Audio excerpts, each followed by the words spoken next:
झारखंड सरकार के द्वारा 1932 खतियान आधारित स्थानीय नीति विधेयक लाई गई थी, लेकिन झारखंड के राज्यपाल के द्वारा इस विधेयक को वापस कर दिया गया है, जिसके बाद राजनीति का पारा हाई हो गया। सत्ताधारी दल और विपक्ष का आरोप प्रत्यारोप का दौर शुरू हो गया है।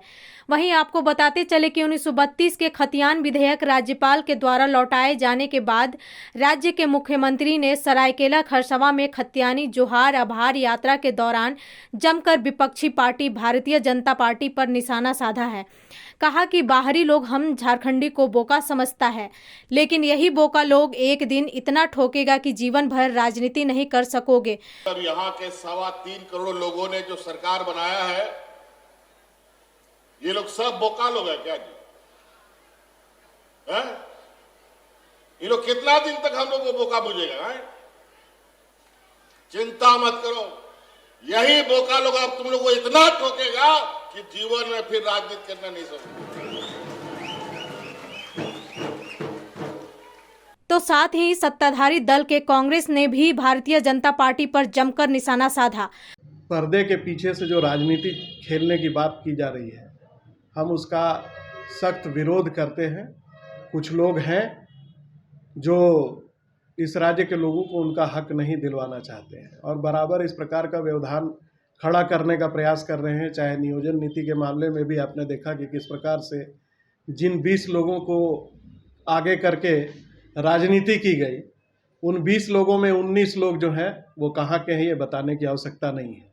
सिर्फ एक स्थानीय व्यक्ति को सामने रख करके और जिन कानूनी प्रावधानों का उल्लेख महामहिम राज्यपाल महोदय ने किया है और ये बात कही जा रही है कि विधानमंडल के पास इसका अधिकार नहीं है, तो लगता है कि एक आंख में काजल और एक आंख में सुरमा वाली बात चरितार्थ हो रही है, क्योंकि आईपीसी के धारा 31B में यह स्पष्ट उल्लेखित है कि इस प्रकार से 9वीं अनुसूची में भेजने के लिए विधानमंडल के पास पूरी शक्तियां निहित है।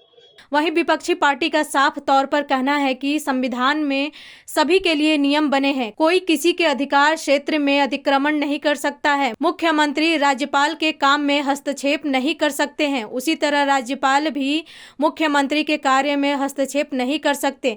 अगर विधि सम्मत हो तभी हस्तक्षेप कर सकते हैं, इसमें चुनौती देने का कोई अर्थ नहीं है। बीजेपी को बाहरी जनता पार्टी बताए जाने और अपने को झारखंडी बताने से कोई फायदा नहीं होने वाला है, इससे कोई फर्क नहीं पड़ता। भाजपा की माने तो मुख्यमंत्री के बयान पर ध्यान देने की जरूरत नहीं है और सरकार को बाहरी भीतरी करने से भी कुछ हासिल होने वाला नहीं है। झारखंड की जनता बेवकूफ नहीं है, वह सब जानती है। समय आने पर वह इसका भी जवाब देगी। चाहे माननीय मुख्यमंत्री हों, चाहे माननीय राज्यपाल जी हों, सबके लिए व्यवस्था किया है, नियम बनाया है। कोई किसी के अधिकार क्षेत्र में अतिक्रमण नहीं कर सकता है। माननीय मुख्यमंत्री जी जो राज्यपाल का काम है, क्या उसमें हस्तक्षेप कर सकते हैं? उसी प्रकार माननीय राज्यपाल जी माननीय मुख्यमंत्री के कार्यों में हस्तक्षेप नहीं कर सकते। यदि वो विधि सम्मत हो तब, तो ऐसी स्थिति में एक दूसरे को चुनौती देने का कोई अर्थ ही नहीं है ना। बीजेपी को बाहरी जनता पार्टी बताया। अब तो देखिए, पता नहीं बीजेपी को बाहरी जनता पार्टी बताएंगे, वो अपने को यहाँ झारखंडी बताएंगे। हम लोग का विलायत से आए हैं, विदेश से आए हैं क्या? न्यूज़विंग के लिए रांची से मनीष झा की रिपोर्ट। इस नए साल में भी हमारा साथ होगा, दिलों में वही विश्वास होगा, है हमारा वादा, अब बनाए इंडिया को मजबूत ज्यादा। Wish you all a very very happy new year. Delhi Public School admission going on. Nursery to class 11. CCTV से लैस क्लासरूम, अत्याधुनिक लाइब्रेरी और लैब की व्यवस्था। योग्य शिक्षक, म्यूजिक टीचर संवारेंगे आपके बच्चों का भविष्य। गर्ल्स बॉयज के लिए हॉस्टल, आरओ के जरिए पेयजल समेत तमाम मूलभूत सुविधा। तो जल्द कराएं अपने बच्चों का एडमिशन। Delhi public school.